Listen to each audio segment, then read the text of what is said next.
Hello guys, today I'm gonna show you how to create main menu with settings. In settings we will change or we will have changeable gamma and we will change it with the help of scroller. Also we will change the level of our mouse sensitivity. These two attributes are the more useful and actually are common attributes that every person would like to have control over. And we will also implement some basic save system, so our settings will be stored and restored for every game we launch. We can modify them in the main menu and actually when we are in our level, and when we close and then open or relaunch our game, the settings will be saved, and from this point in the next video we will create checkpoint, so we will have the full save system. So let's begin. Let's begin with some basic logic, which stands behind our feature. As you can see from the picture, we have the following scheme. First of all, we actually need to have two separate game modes. The main menu mode and the basic game mode we use for our playable levels. And we need to have two different or two separate levels. Actually, there can be much more differences between playable levels. We can have many of them, but only one transition level. Transition level or blank level is the level where we have the main menu mode, which overrides the basic game mode. And this main menu mode will have its own player controller, because the way Unreal Engine works, the first one is created, as far as I remember, HUD, then player controller, then all other stuff. If we have all our logic stored in default player controller, we will have overhead of functions and so on.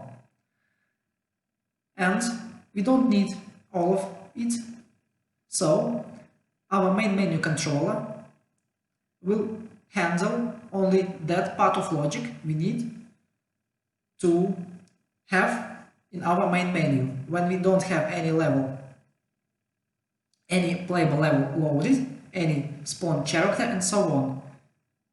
So in our main menu we only should have such possibilities as start game or continue if we had the save file. Also, we can go inside settings and change some of them, and also we need the way how to exit the game. So for all of this, first of all, we need to have blank transition level with override of default game mode, and this main menu mode should have the default main menu controller set as a player controller. And as you can see, the flow is the same but for playable level.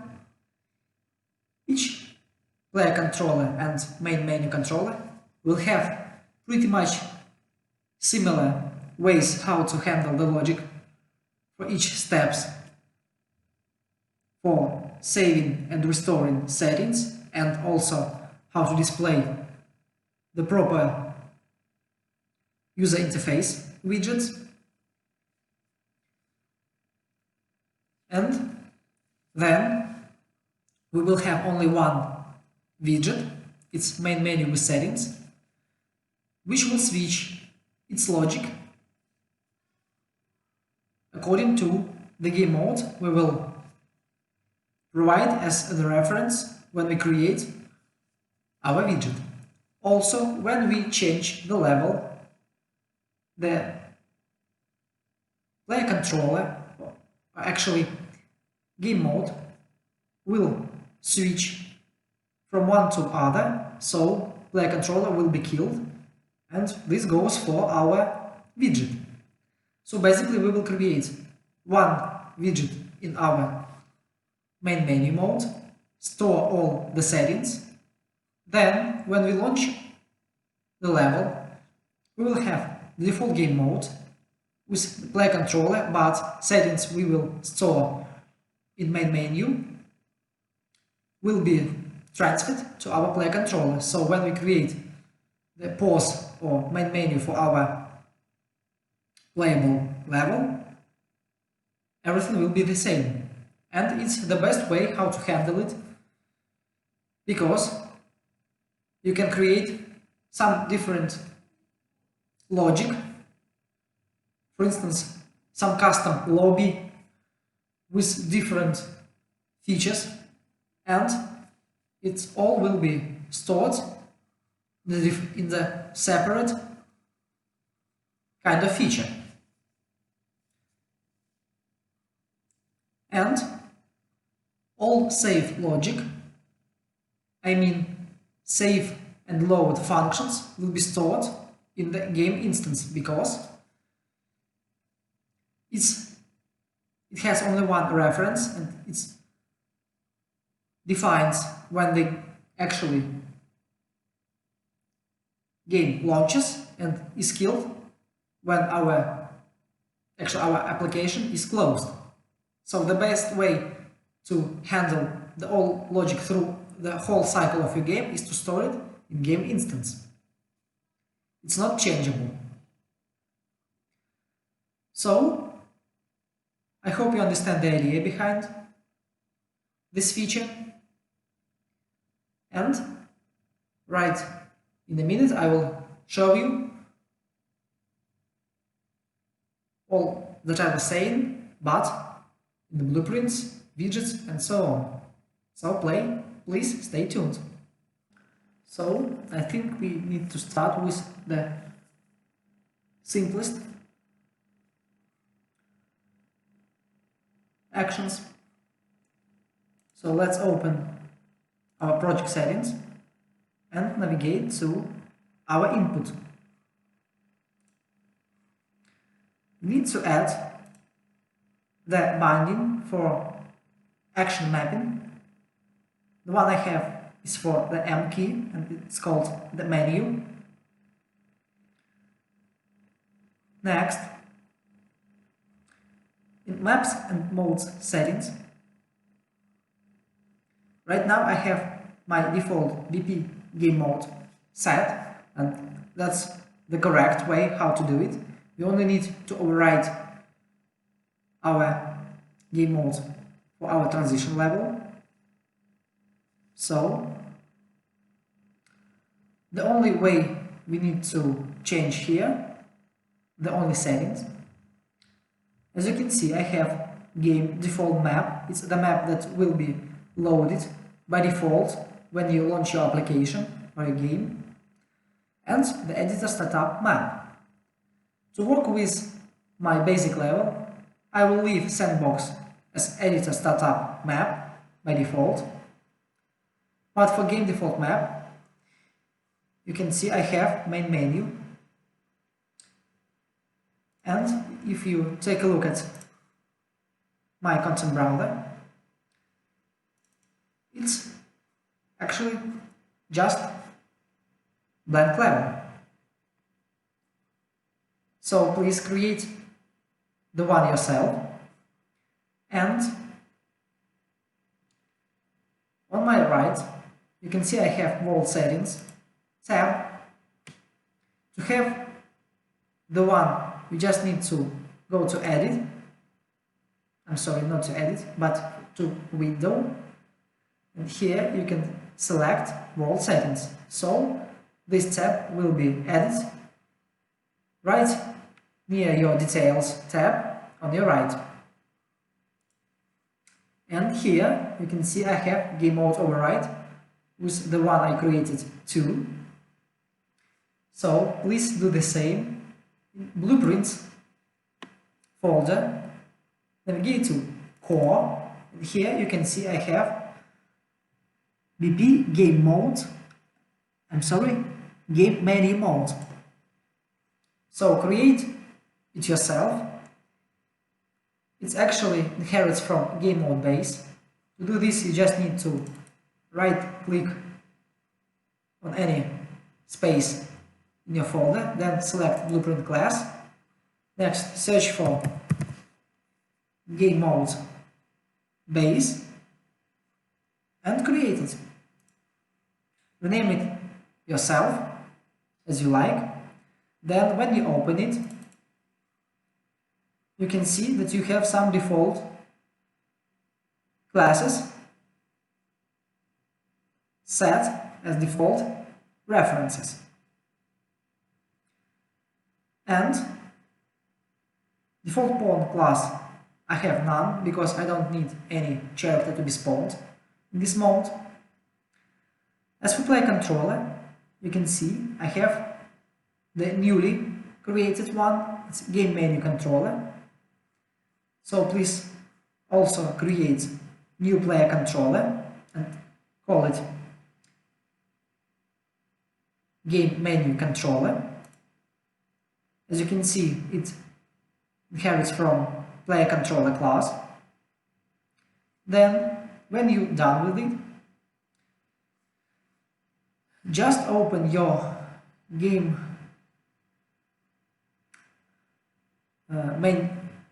menu mode and select as default player controller class game menu controller. When you're done with this, in your transition level, make sure to set game mode override with your custom game menu mode. I'm sorry guys. So let's continue.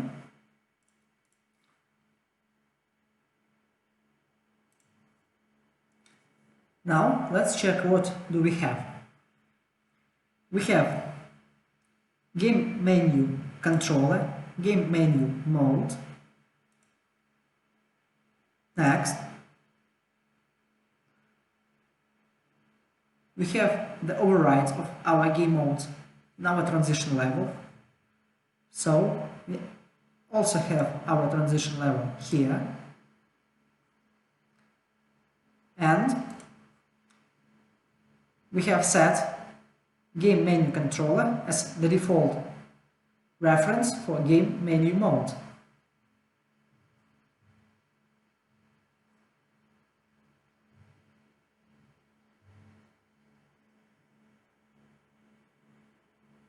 Now, what we actually need to add to is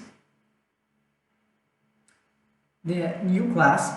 It's called BP Save Game and it inherits from the Save Game class. So right click, select Blueprint class, expand all classes and search for Save Game and create the child for it. This class will store all our structures, all our games that we need to save. Now, we also need to create the enumeration. The one I have, it's called E-Game Mode. The first one is none, so by default there will be no logic for it, and we need to select from the following two. Maybe you will have more than two. The first one is main menu or our start screen. Go with any name you like. The second one is our playable game. The one I have is called game. Next, we also need to create the interface to communicate with our game instance without any casting and so on. For this, you need to create a new interface. The one I have is called VPI_game instance. Here we will have two simple functions: save game settings and load game settings.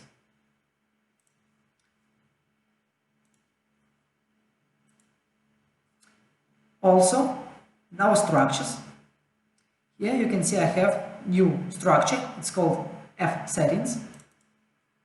And for this tutorial, as I said earlier, I will only store two variables. The more common one everybody would like to have control over in the main menu and in our pause menu in our playable level. It's the settings to control mouse sensitivity, and I call it brightness, but it actually goes for alpha or gamma, not for alpha, for gamma or maybe gain. For some reason, default settings not always are comfortable for all users, and some users would like to have brighter picture or maybe darker one. So create the structure 2. And for the checkpoint system that I will create little time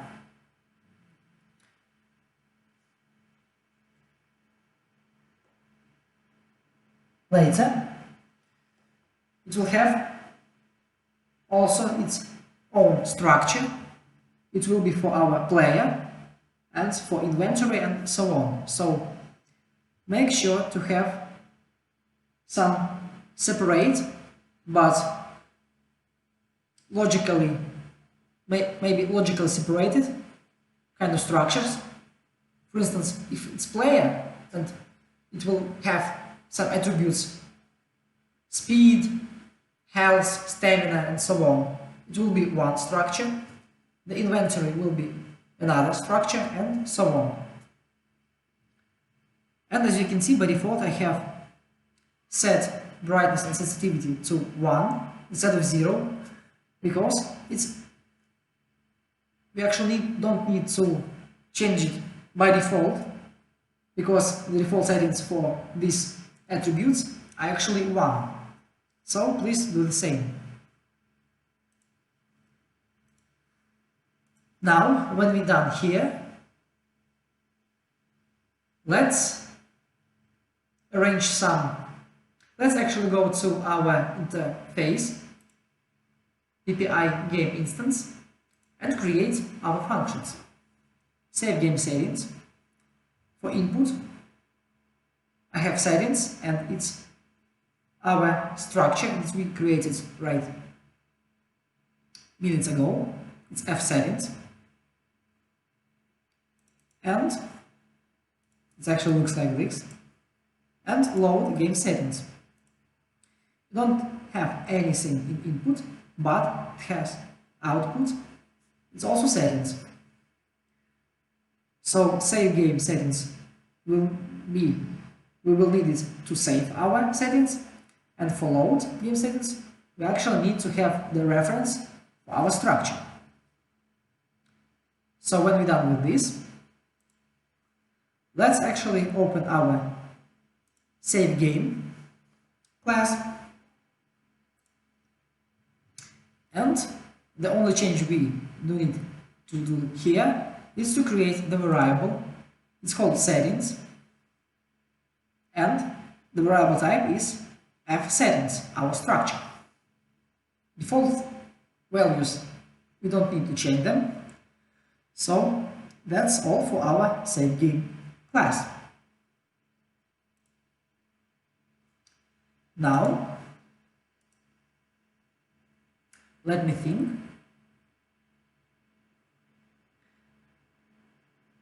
maybe let's go with functions that will be applied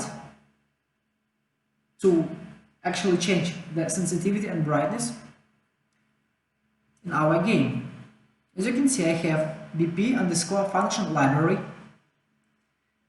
Actually, it's the blueprint function library. It's, as you can see, the parent class blueprint function library. It's very unique class. When you create, implement the new function here, you can call it from every blueprint in your whole project and use it just by searching for it through your context menu. If you don't have one, I definitely recommend to create the one. And in some tutorials we had earlier, you can see we used some functions: get weather system, get map capture size, get player character. So please create the new one if you don't have it, or if you just started from this part of my tutorial series. I have the separate folder for it. It's called function library. And to create the new one, just search for blueprint class. Not for blueprint class, I'm sorry guys. It's right under it. It's blueprint function library. And when you're done with this, you need to create 3 functions. The first one is called set global brightness. As for input, I have the value. It's float, or you can call it brightness. Then I use get actor of class. It's post-process volume. And here's a little tricky part. As for me, I'd like to change the brightness of the post-process volume I have on my level. Each of my levels they actually have their own one post-process volume, and it's global one, so it has infinite expanded checkbox selected. But for some cases, some people, you can not go with this kind of logic, but change the camera post-process that you have in your character. So it's up to you to decide how to implement this kind of logic in your game. As for me, it's controlling over the global post-process volume on my level. So as the actor class reference, I use post-process volume. It's the common class. Then I check whether it's valid. Then I use the value. It's the inputs I have created here. Then you can drag a wire from the return value of get actor of class of our post-process volume and just set it just like this.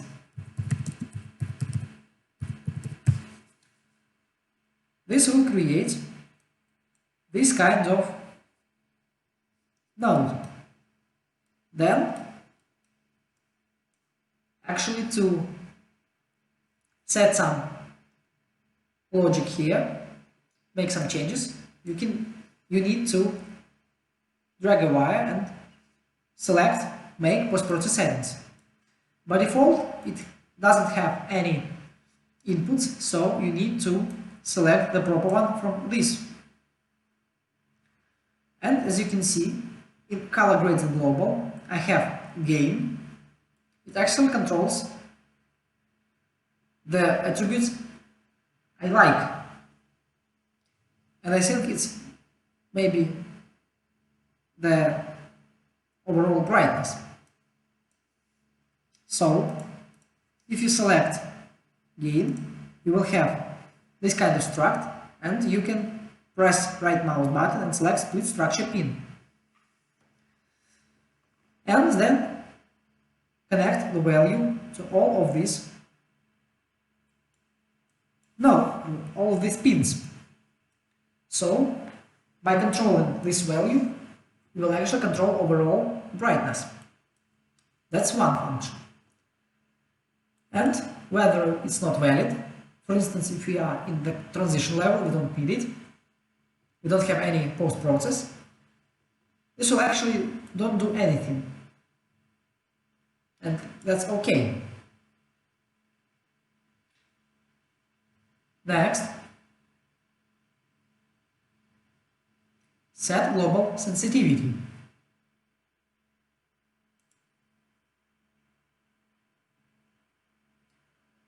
The inputs actually value or sensitivity type is float. Then you can see I have the default getPlayController node.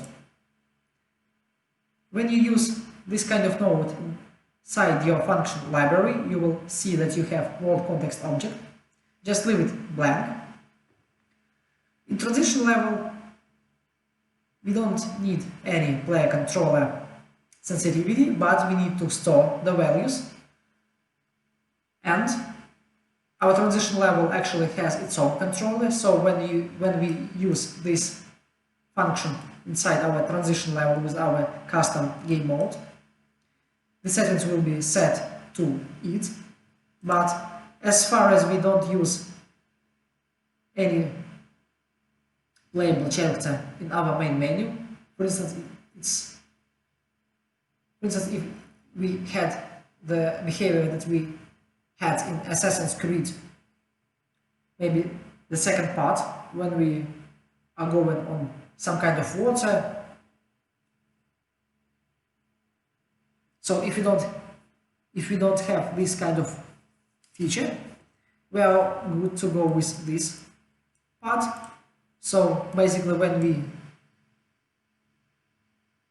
have to apply this function not only in our transition level but in our playable level, this logic will actually trigger the new player controller, our playable controller, and it will have the same values. And we need to drag a wire from player controller, search for input yaw scale, input pitch scale, and input roll scale, and provide our value for all these attributes, but with some difference in our pitch scale because it's inverted on the vertical x. So we need to multiply it by -1. So when we drag our mouse up, actually our camera will follow it and will be looking in the sky. And when we drag our mouse down, it will follow this and actually will be looking at our ground. And the third one is apply game settings. Here you can see I have the inputs settings, it's our structure, F settings, and I use our newly created functions, set global brightness and set global sensitivity. And from settings, I use break settings and select the only one attribute we need for the proper function and provide it as a reference.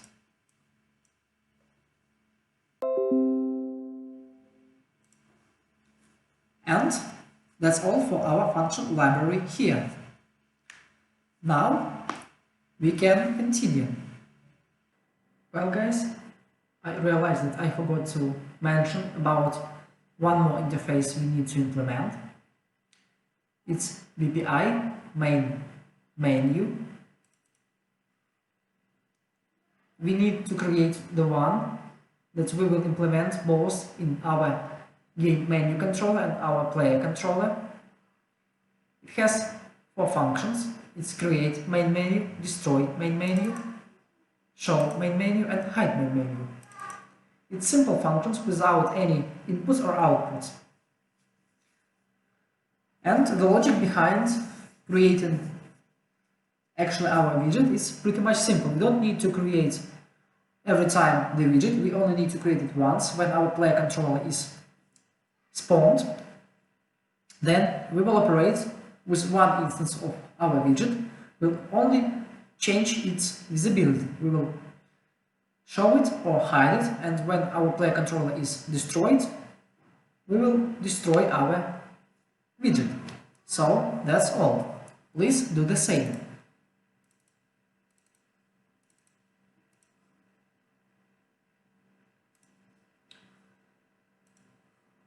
And now let's maybe go to our game instance here. If you don't have one, you need to create it.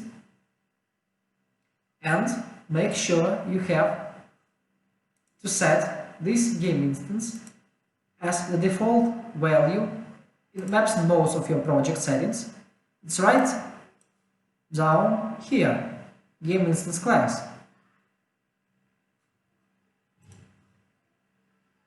Now we need to select class settings and add the interface game instance we have created earlier. Here we need to when you're done with implementing your interface, and when you press compile, you will see that right on your left you will have 2 interface events: save game settings and load game settings. The one we created here, this one and this one. In case we talk about save game settings, you don't need to implement any kind of logic, but when you talk about load game settings, you can see that we have the return node here. So in all places when we have this kind of interface implemented, we need to implement the return value logic. What I mean, when you double click on load game settings, you will see that actually we have lowered game settings and default return node without any kind of logic. So it will always return null. So we need to implement the logic. But let's actually start with the initialization of our game instance. Search for event init, then I have the function, it's this one. I'd like to have it here, not here, just to keep my blueprint clear. This function is called prepare settings slot. And what it's actually search whether we have save game on our hard drive. And whether we don't have it, we need to create the one and save it as the reference. And if we actually have the one, we need to load these settings. As for the variables, make sure to create the one, it's called setting slot. The variable type is string, and here provide the name of how your saved data will be called and will be stored on your hard drive. So when you open your saved folder inside your project, the settings file will be called settings data.save.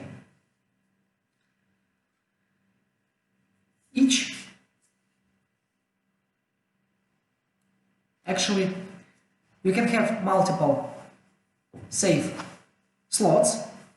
For instance, here we are looking for settings slot, and for player character we will use another kind of logic. We will have the similar kind of look function that will actually create the new save game object, but with a different name. So there will be actually two different instances, but for the same class, and they will operate with different logic.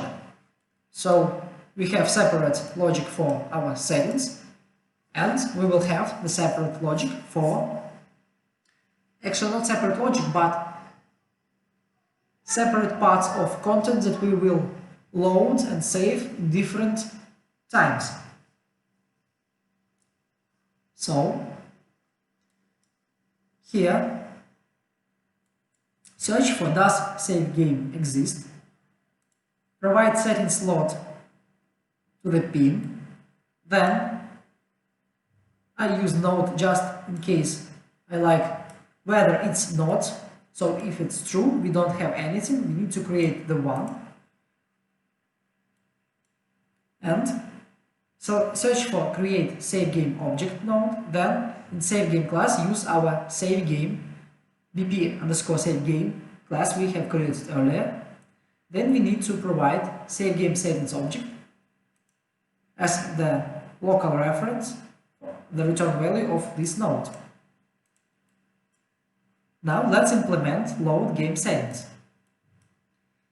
Here, search for load game from slot, and to load settings we need to provide setting slot. Then we need to cast to our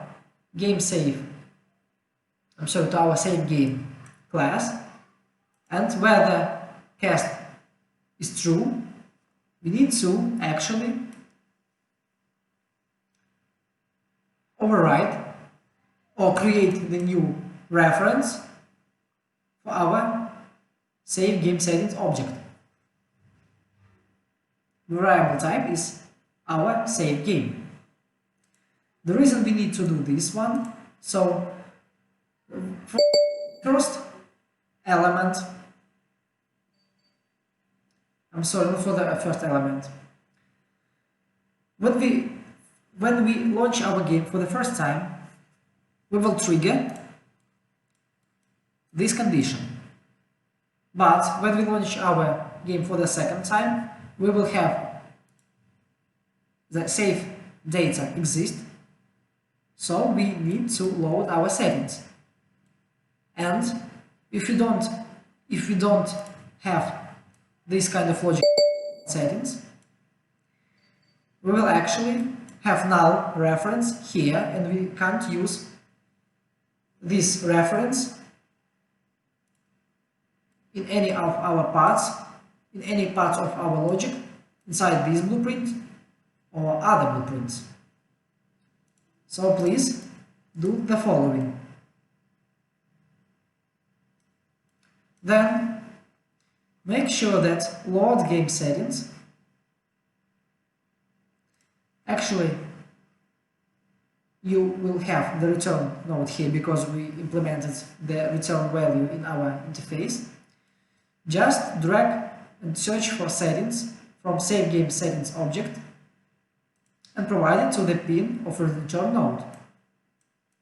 So when we load our game settings, we will actually have the reference to our settings, and they won't be null. They by default will be the one you can see here, or if they are modified, you will have the modified values. And for the main graph, search for event save game settings. It's the interface function here, but we need to search for actually the event that then we can actually fire it from any other blueprint. And when we fire save game settings from other blueprint, it will actually launch this kind of logic, and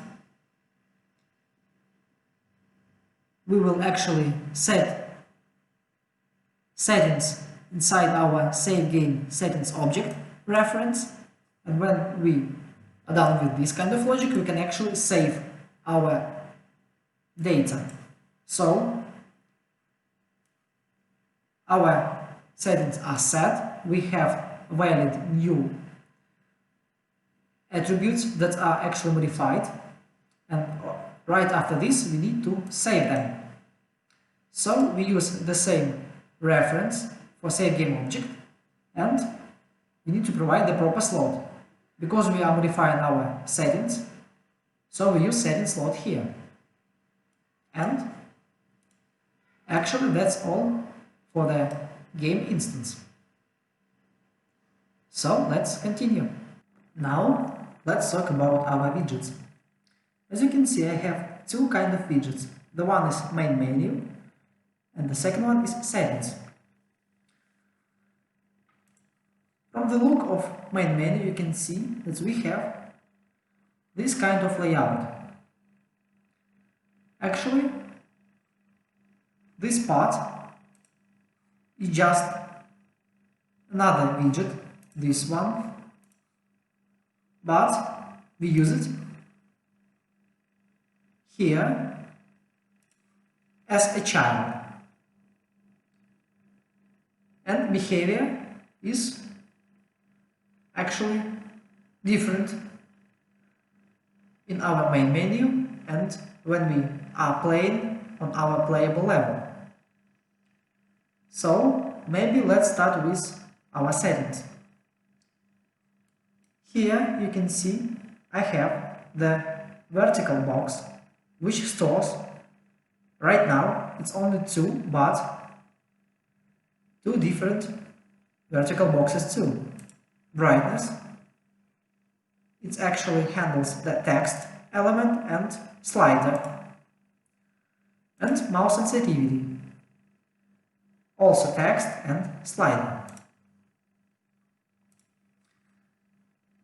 Size is 256 by 256, and I don't have any alignment. The default anchor is top left corner, and the reason is because we use this element as a child in our main menu, and anchor and alignment is set here. Also, let's see what we actually do have here.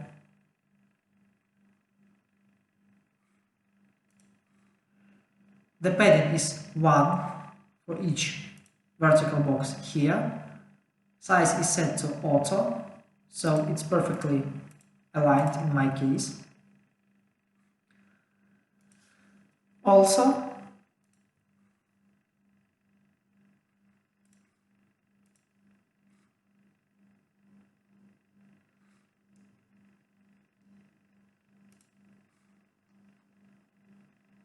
let's select our text elements. You can see that I'm using the custom font with the size of 20. Make sure that the text elements, or maybe not in this case, you can leave it as not variable. I'm sorry for saying this. And we have some different from the default settings in our sliders. Padding is also 1, and default value here is set to 1 just in case to see how it actually will be displayed, but you can leave it blank or 0 because the values will actually be loaded from our game settings, from our F settings structure. The only thing we need to change is the max value to 2. So basically, as our default settings are 1 for brightness and sensitivity, 0 means no impact, and 2 is something very high, the values we don't need to go above. So please make sure to set it to 2 to have the proper visual look. You can see that I have step size set 0.25 to have more discrete and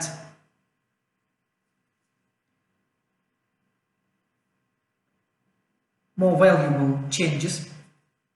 Also, I have mouse use step checkbox selected, so when I drag the body of the slider, the behavior will be proper one.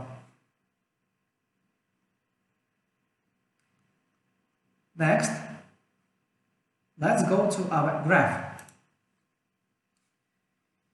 Here you can see I have two events. It's called on value changed for brightness slider and for mouse sensitivity slider. To have this one, you need to select the proper slider, then scroll down to the end of Details tab and look for on value changed. So what it means, when we change the value of our slider, we need to actually make some changes and save them. Here I have settings, variable type, it's F structure, it's actual structure for our F settings, also brightness and sensitivity, simply float. I need them just to keep my blueprint here clear. Make sure that brightness slider and mouse sensitivity slider, these elements, are set to be variable. So the logic for behavior of each slider is similar. When we change the value, for instance for our brightness, the value we set as the reference for the brightness or for sensitivity, then I use set global brightness and set global sensitivity functions that we have created earlier in our BP function library. This one and this one.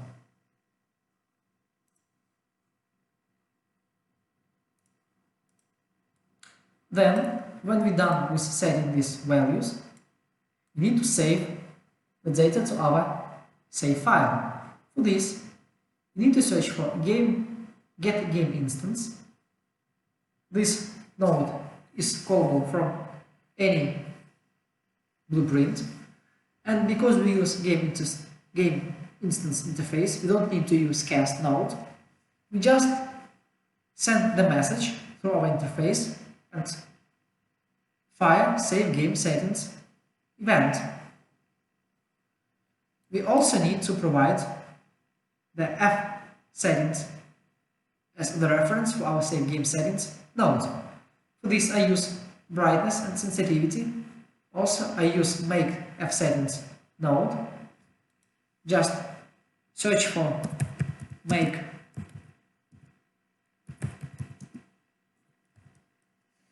F settings and provide the proper elements for all the pins.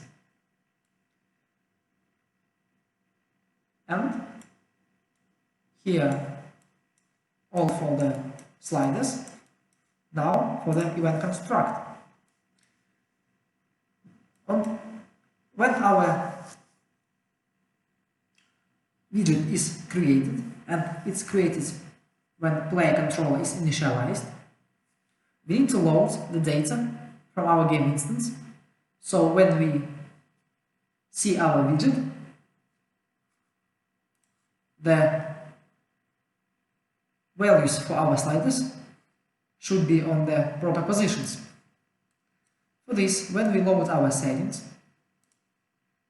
it's also the message to our game instance interface. We provide the return value as the local reference for our settings. Then I break each element in separate attribute, provide it as the reference for the proper element, the brightness and sensitivity, and then I drag brightness and mouse sensitivity slider and use these variables to set the values for my sliders. And that's all for the settings widget. Now let's talk about main menu widget.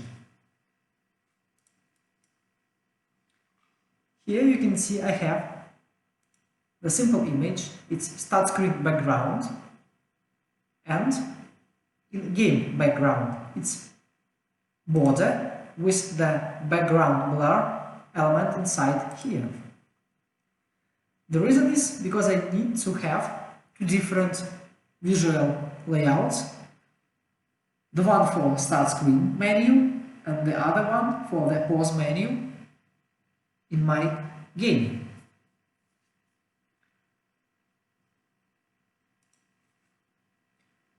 You can follow it or not, it's up to you to decide. As for the start screen background, the anchor is this one. It means the whole screen. You need to select 0 in offset right and bottom, so it will be applied to the whole scene, the whole picture. Also, I have some changes in the tint. And that's all. As for the game background, padding set to 0,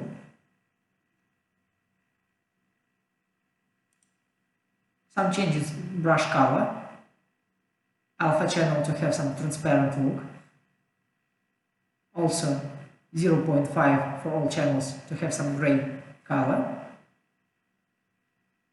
and anchor is this one, centered but for the whole width or length.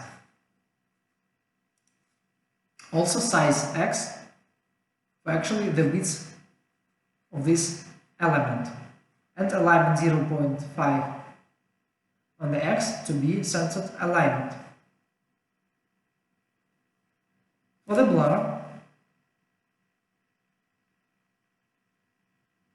blur setting set to 10. So just for some visual taste issue. Also, I have pause text, custom font, custom size, alignment set to center, and it's some higher than my settings child element here. And as you can see, I have some animation. It's for flickering, and to have the same behavior you need to select the animation button, go with the name that you like, next select track and select pause text. Next, to make some changes, make sure that you have selected timeline here, press on track and select the behavior you like to have. For instance, I use changing the render opacity of my widget. When I have 0, on my timeline I have the full opacity. Next, drag the slider for some point, for instance 0.5, and when you change the value, you automatically have the point. And 1, 1. So right now I have some flickering effect. That's all. And when you add the animation on your animation track here, you automatically have your animation in your graph right under animations folder here. So you can use it as the reference for playing or stopping your animations.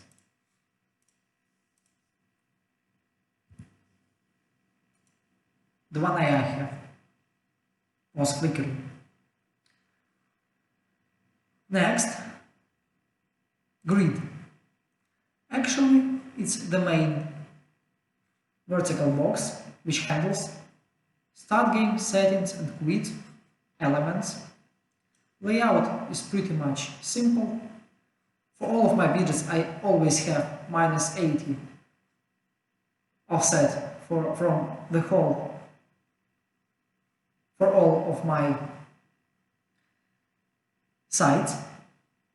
So I'd like to have my interface pixel perfect aligned.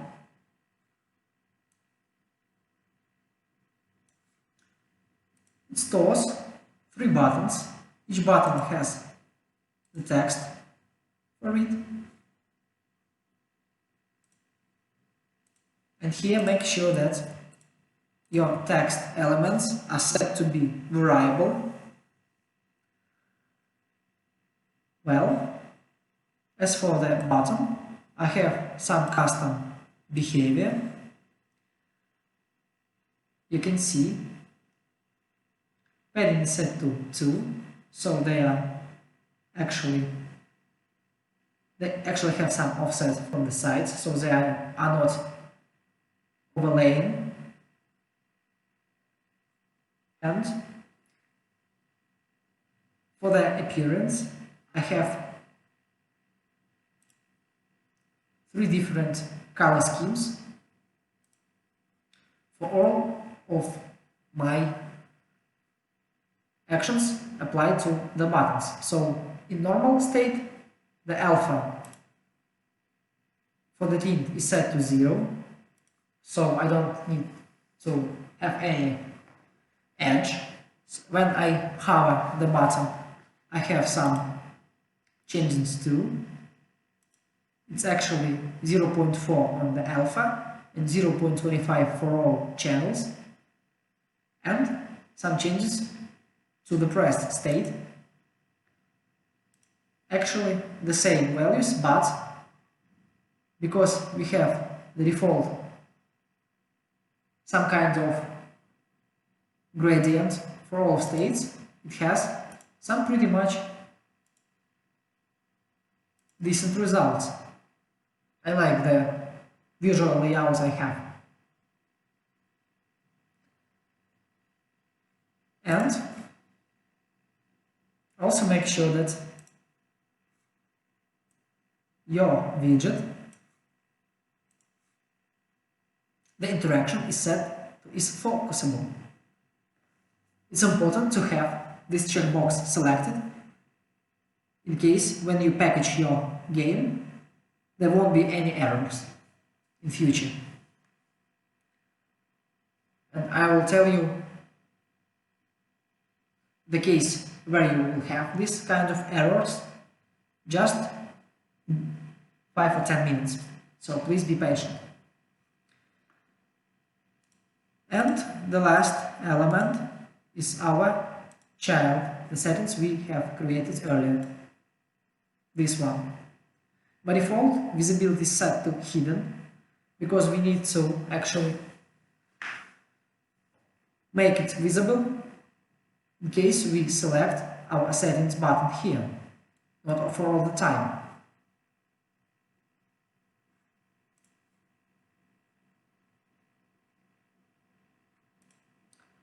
Now, let me check what I have here too. Well, actually, size to content, so I have the same layout, the same sizes of the widget here. It actually inherits from the basic GUI settings element, and alignment set to 0.5, 0.5, so it's centered alignment. The anchor is this one. Now, let's go to the graph. Here, I have 4 functions implemented. It's on construct, which is called when this widget is constructed. And when I press each key, on clicked on start or proceed button, it's actually this button. On settings and on the quit button. Also here I have game mode. It's the game mode enumeration we created earlier. Make sure that you have selected instance editable and expose on spawn, so when we create the widget from both of our player controllers, we will select the proper game mode to have some different behavior in our widget. Also, settings, variable, it's the boolean type, and we need it to check whether if we are in settings to apply some different behavior, or actually to show or hide our GUI settings widget, this one. Now, on construct function, here I use switch on our game mode, whether we are in main menu or our start screen. I change the text of all of my buttons here. Start and proceed text, it's start game, quit text, so start game, exit.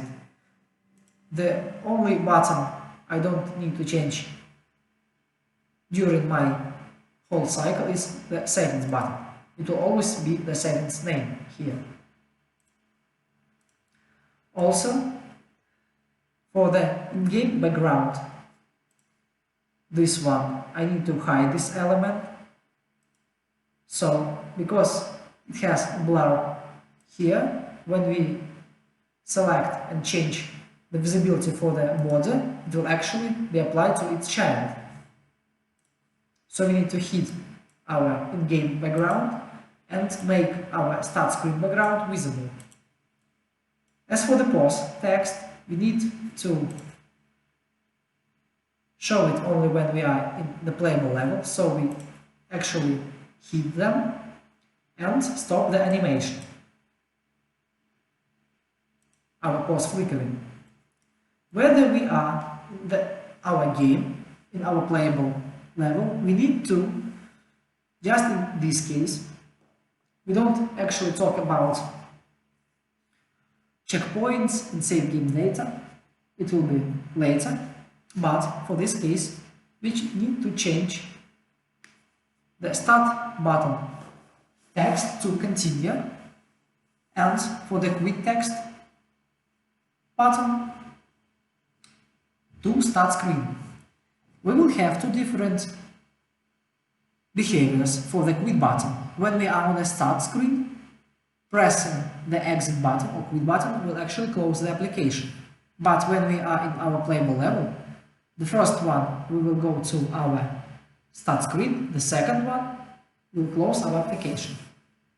And behavior here is opposite from the one we have right above. In-game background set to visible, start screen background set to hidden, pause text to visible, and We use play animation for our pause flickering animation reference. Also, I have playback speed set to 0.75 to have more decent and more slowly animation. Also, num loops to play is set to 0, so I have the infinite animation. And on construct is called when we show our widget. Now let's talk about start proceed. It's the function when we are clicking on our start button. Here I have a switch. If we are in main menu, we need to actually open our level. In my case, I have only one level. When I have more levels, I will use some more advanced technique, and we will actually use it in next tutorial about checkpoints. We will actually load the proper level. I'll create some levels to make some transitions. So, in case you have one level and it's some simple game, this behavior is okay to go with. And whether we are not in main menu, we are in a game. It means we are on our playable level. Pressing the start key, we need to hit our widget because we need to continue our game. We need to play. We don't need to have our pause menu on our screen.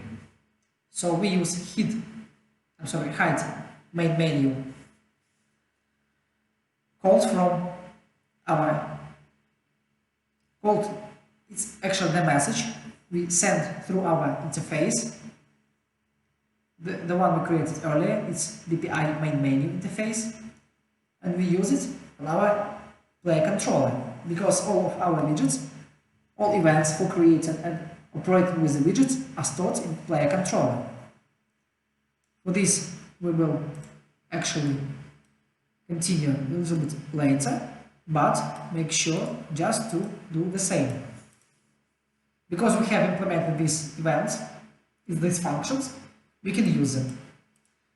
So please do this, and right after I am done with the main menu widget, we will talk about player controllers.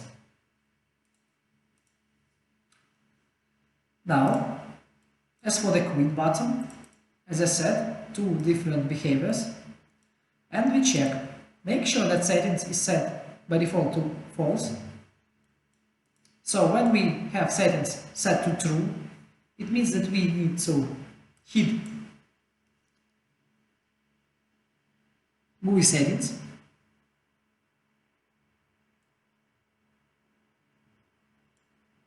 Then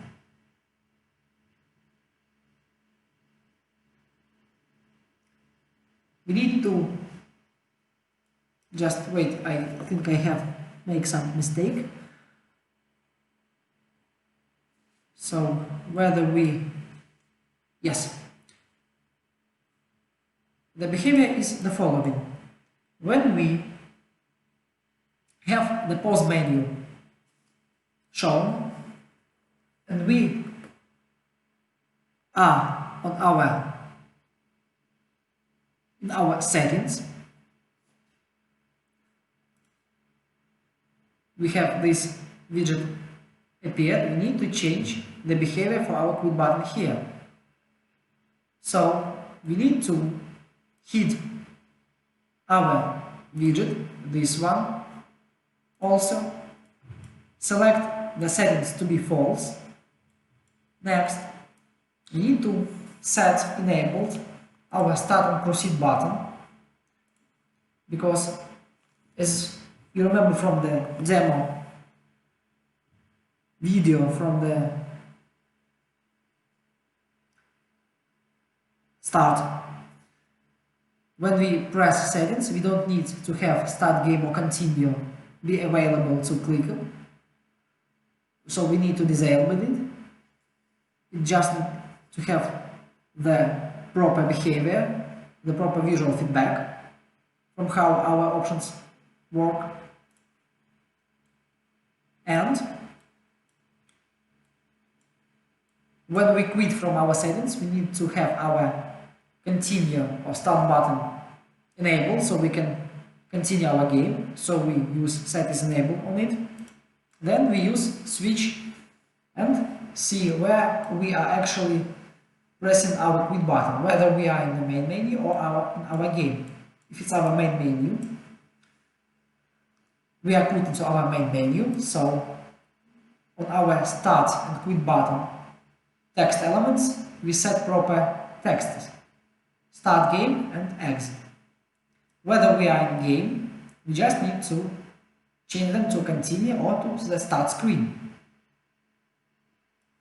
Next, if we are not in the settings, so it means that we are on the main layout without this element shown, we need to check whether we are in the main menu or in game. So when we are in the main menu or in our start screen, we need to quit. So use getPlayerController as the reference to the specific player and use quit game node. So we will actually close our application. Whether we are in our game, we need first one to go to our main menu level. So we open our main menu. It's the level we have created earlier, our transition level. And remember, when we open our transition level, we will automatically have this main menu widget visible and applied. Now, the one we have left is our settings tab. It's when we click on our settings button. This one. And when we click on it, we need to set our Boolean settings to be true. Then we need to show our GUI settings child widget, so it's visible. Then we need to actually disable the ability to click on the start or continue button because we are on our settings, and the text for our quit text button is back. So the behavior is the following: pressing set I'm sorry guys, pressing settings button leads us to show this element. Start game button is disabled and we need to change the exit to back. So when we click on our exit or back button, we close or we hit this element and we are on just pause menu layout. So actually that's all for the game menu widget.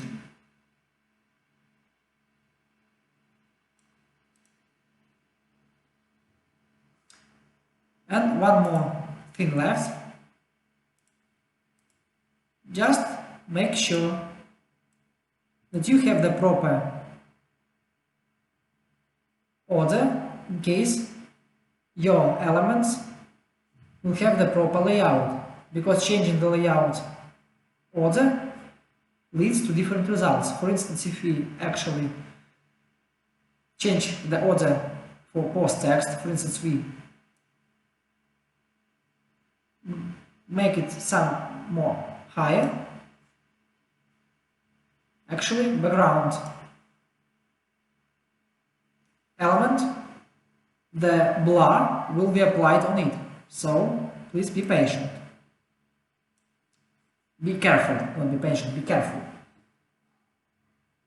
And to add the widget, this one, as a child for our main menu, just need to select for it, search for it in the palette,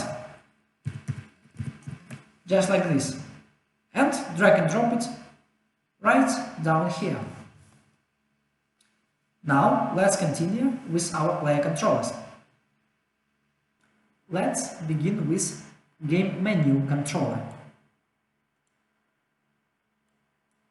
On event begin play, need to call, we actually need to fire the interface call for create main menu event and fire show main menu event. To do this, we need to implement these events, the behavior for these events right here. So, first of all, select class settings and implement main menu interface, the one we created earlier. This one with these functions.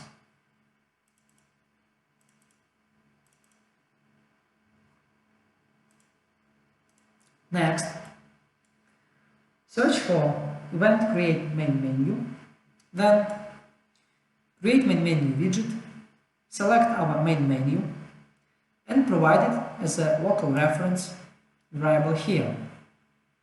Variable type GUI main menu. Next, event show main menu.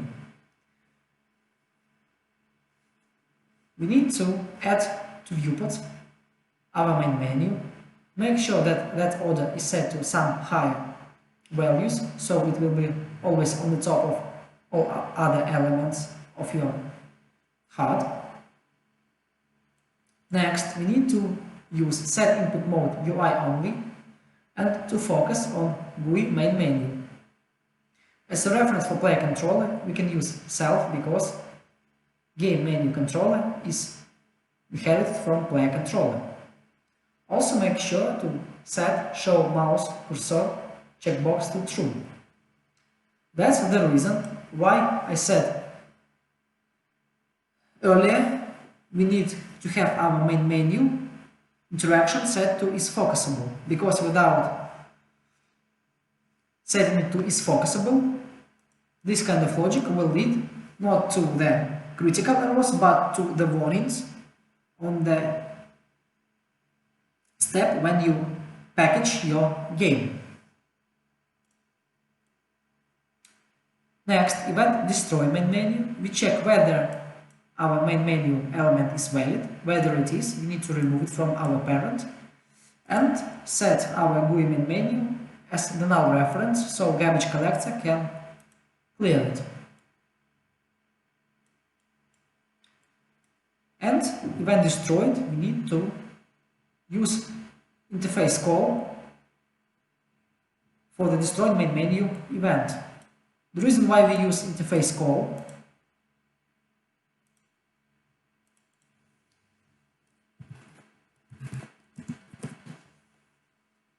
this kind of, because we have our interface implemented in this class, so we don't need to send a message, we can actually just call its event from here.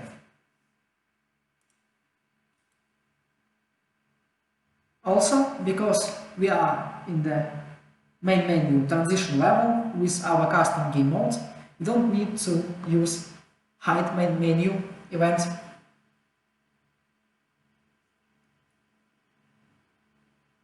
at all. We only need to create and show it. It will automatically be destroyed when we load our playable level. And actually that's all for game menu controller. The same, pretty much the same logic will be for our player controller, and it's the last element in our tutorial here. First of all, class settings, make sure to have main menu interface implemented here. Then we need to add event create main menu. The logic is similar to one we had in game menu controller. Actually, I forgot. Please be careful to set the proper game mode. Actually, in game menu controller, when we create game menu widget, we need to select main menu. So our main menu widget will have the proper layout and have the proper logic. For the player controller, we need to set game mode to game. Next, event show main menu. We need to add it to viewport, set UI mode only to, set show mouse cursor to true, and set game post. I use the same return. Actually, I use the return value of set show mouse cursor, because when we show it, we need to set our game to be paused, and when we actually close our main menu, our cursor should be hidden, so game should actually be unpaused. You can use set game post, or it's actually up to you to decide whether you need it or not. In my case, I don't need it. Next, event hide main menu. We check whether the reference is valid. Next, we need to remove it from parent, but that's all. We don't need to provide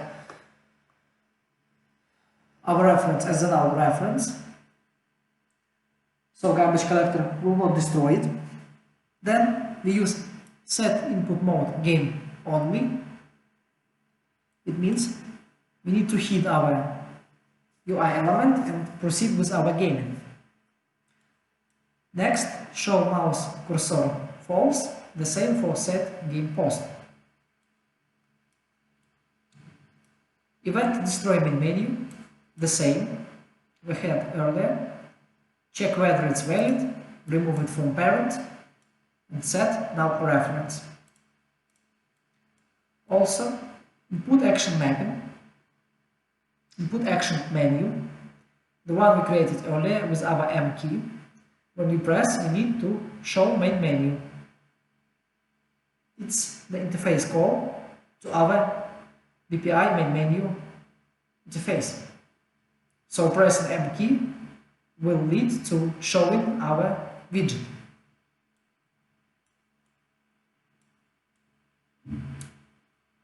And on the event begin play, we need to actually create main menu, its interface call. Then set input mode game only, set show mouse cursor false, because when we start our game, our main menu is hidden by default, and it's only visible when we press the proper key. And here we need to actually load games from load game settings. It's the message to BPI game instance interface, and here we use apply game settings, the function we created earlier, this one, that will actually get the modified values from our fsettings structure and apply it to our post process we have on our level and to the mouse control sensitivity.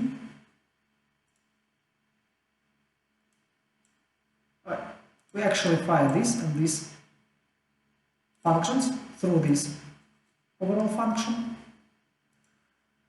So when actually we load any of our level, our player controller will be spawned firstly, and the brightness and mouse sensitivity will be applied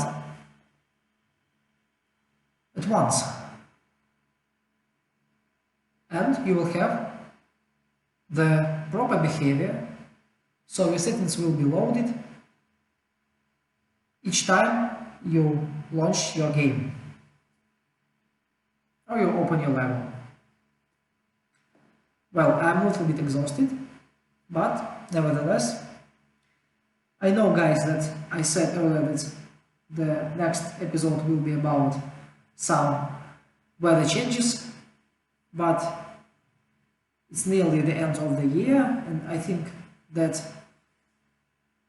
continue with the weather system right after I had some volumetric clouds tutorial will be a little bit boring, so I need to make some changes so more people will actually have opportunity to not just implement some visual features, but some features they actually need. Because have safe system is very important. Next year I will definitely do some changes, some tutorials about weather system. I just made this decision on the spot, so please forgive me for this, and I hope you like what you have seen right now, and it will help some of you. So next time we will talk about the checkpoint. It will be the actually interactable base class. So when we press the key or hold it, I don't know what I will choose. We will actually store our inventory, position, level, and so on. And when we are going to be killed, or we just relaunch our application, it will definitely load our stored data. The behavior will be pretty much similar to some Dark Souls game series, because I like it the most.